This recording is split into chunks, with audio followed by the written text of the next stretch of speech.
This video is going to be all about pregnancy skincare. I have been lucky enough to be pregnant twice and I have two beautiful boys, and as much as pregnancy is very much a gifted state, it's very much an honor to be pregnant, I feel, and I know a lot of women will agree with me on that. It doesn't mean it doesn't come with its fair share of side effects and effects on the body, and in this video what I'm going to be talking about is skin. I just want to say I'm not a skincare specialist, I'm not a dermatologist, so if you do need specialist advice and you do need advice on skincare and kind of products and you're struggling with your skincare, of course, please seek professional guidance with anything, especially on the internet. Take it with a pinch of salt. This is just my experience, which is why I'm sharing it, and if it helps anyone, then great. During pregnancy, especially after my first pregnancy, I really took away as much as I could and learned from that pregnancy, and realized that the second time round, the name of the game when it comes down to looking after your skin in pregnancy is to protect.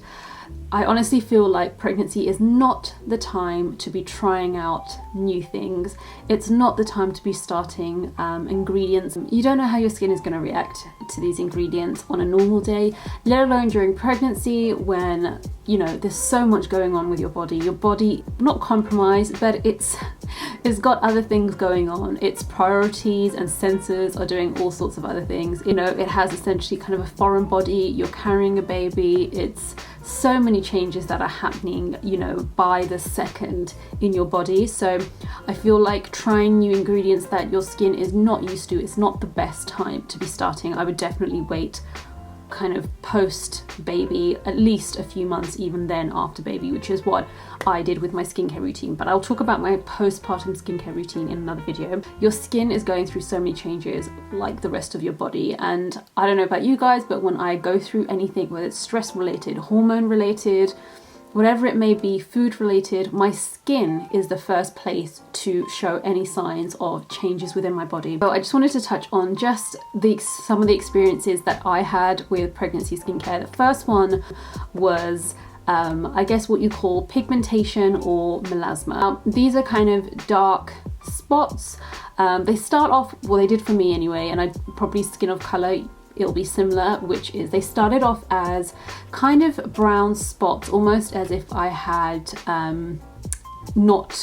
sounds a bit gross, but not washed my face. I had these darker spots, and I noticed them initially along my jawline, along my cheekbone. So this is where I kind of suffered the most with them. I noticed this in both pregnancies, so I don't know if it's a boy thing or if it's just a pregnancy thing. I'm pretty sure it's a pregnancy thing, and it's very common. It's probably one of the most common kind of symptoms or effects of being pregnant in terms of skin.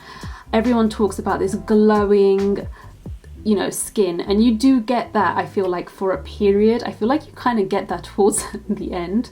I did anyway, but I feel like you get all these other things, and pigmentation or melasma, I think it's technically called or scientifically called melasma, the biggest kind of change I noticed in my skin on my face. There isn't a whole lot you can do about that, to be honest.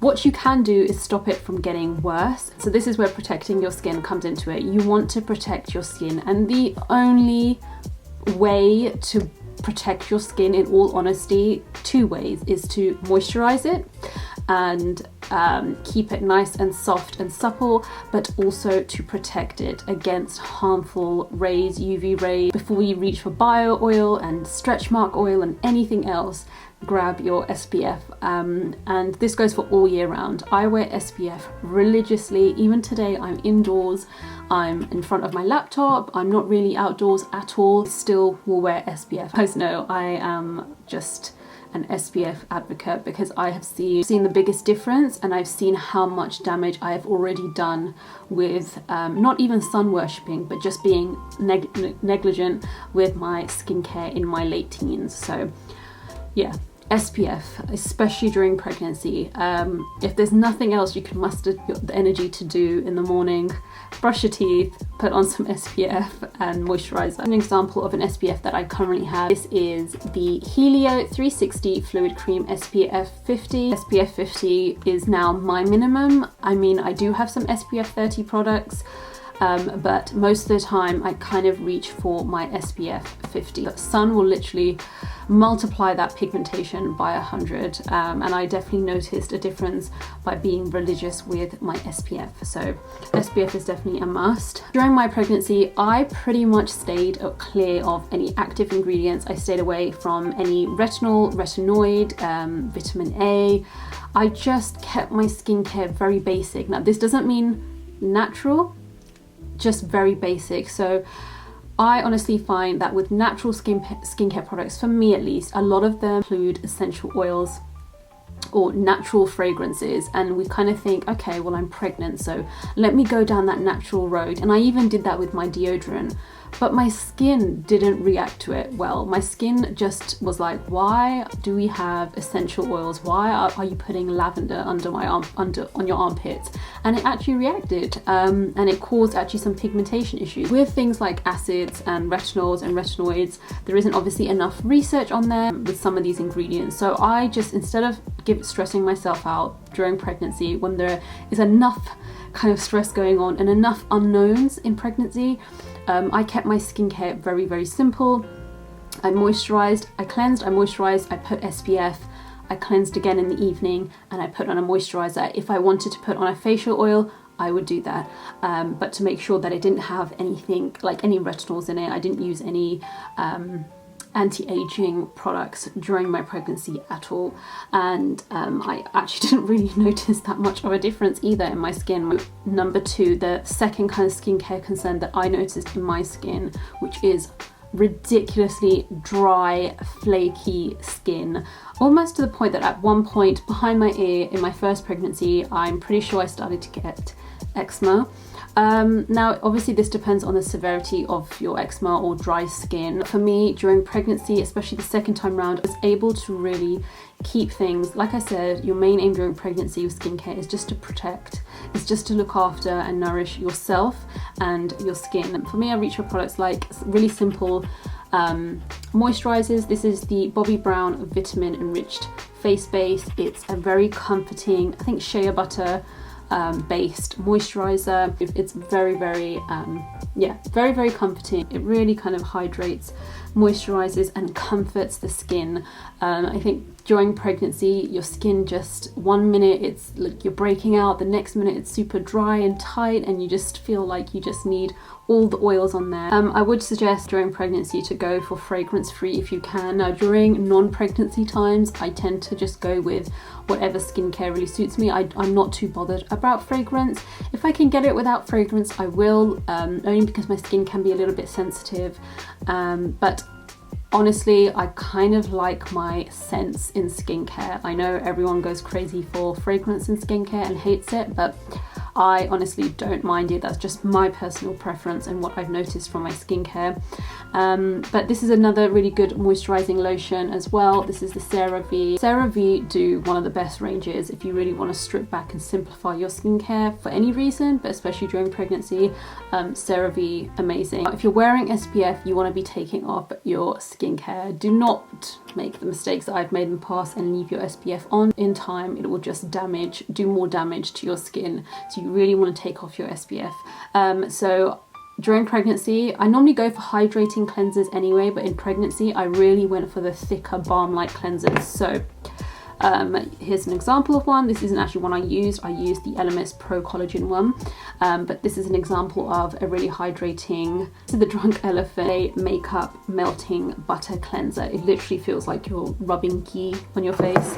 It's really that thick and nourishing. Again, protecting, nourishing, moisturizing your skin, even in steps where you're cleansing your skin. The last kind of skin concern that I suffered in both pregnancies, one more than the other, it was actually my first pregnancy, was breakouts or acne. Now, if you've never had acne before or suffered with acne, I think it can be quite a shock when you break out during pregnancy with acne, because, you know, we hear all about, like I said, we hear all about the glowing skin, the healthy skin, but we don't always hear about the breakouts and the hormonal breakouts. Now, I suffered with acne in the in the oddest of places. It wasn't kind of hormonal, it wasn't kind of this area. I got a lot of forehead acne, and it was kind of the one that was under the surface. It didn't always come out, but you could see it if I wore makeup, you could see it in sunlight. I didn't want to use acids such as salicylic or glycolic. Some of these are absolutely fine from what I know to use in pregnancy, but some are not. So I just, like I said, I kind of just didn't want to deal with it. I just stripped my skincare right back. I was able to kind of keep it at bay by cleansing twice a day, staying away from any kind of strong oils, facial oils. I found that as much as I was using facial oils and then cleansing in the morning, the buildup of oils would kind of sometimes lead to breakouts, whereas normally non-pregnant times I wouldn't have that kind of problem. The second time when I did breakout in pregnancy, it was in the same area across my forehead, but it was far less. So I felt like I knew from my first pregnancy even that it's just a matter of time before it clears. And as soon as baby's here and a few months after, because let's talk about postpartum skincare, skin is also quite a scary time as well. But once my skin settled down around the 6-7 month kind of mark, that's when I started introducing a lot more active ingredients. In general, a lot of my pregnancy skincare issues and dilemmas pretty much disappeared the moment I gave birth, if not the few months after. So I would honestly say, if you are pregnant and you are suffering with any of these, if not something else, obviously seek help, seek professional advice if you're able to, but just know that it does, honestly, it's kind of a price that we have to pay for carrying a human being who is just, you know, eating all our resources, having all the vitamins and nutrients. So yeah, there's a lot going on with your body. So thank you so much for watching. I hope you guys found this video useful. Apologies if you can hear a camera focusing sound the whole time. It's just been moving in front of me, but I really wanted to film this video for you guys, so hopefully you can ignore that. Hope you guys have been well, and if you are pregnant during this time, my thoughts and prayers and just big hug to you right now, especially with everything going on. But hopefully you will have a safe and healthy pregnancy. That's all we can ask for during these times. I will also link below some really useful videos from dermatologists and experts in this field. Like I said, this was just my experience, but I really want to link some, you know, concrete support and advice for you guys. And I'll see you guys in my next one. Bye.